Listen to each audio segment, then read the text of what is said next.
Hello! Welcome to Gina Yongke channel.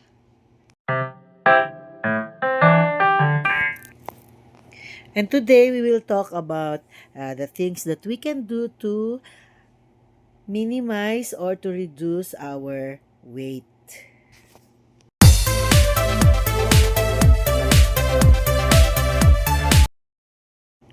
Number one, stop eating sugar like cakes, chocolates, biscuits, crackers. All of those can turn into sugar in our body.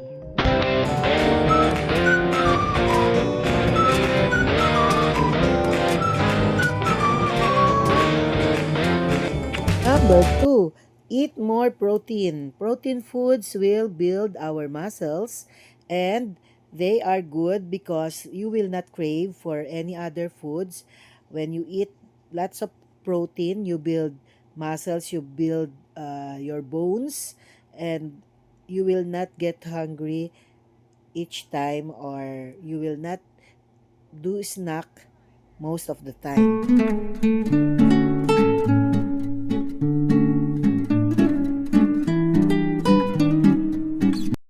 Number three, instead of doing lots of cardio, we can build muscles. So, you have to do strength training. Strength training promotes faster metabolism while we are not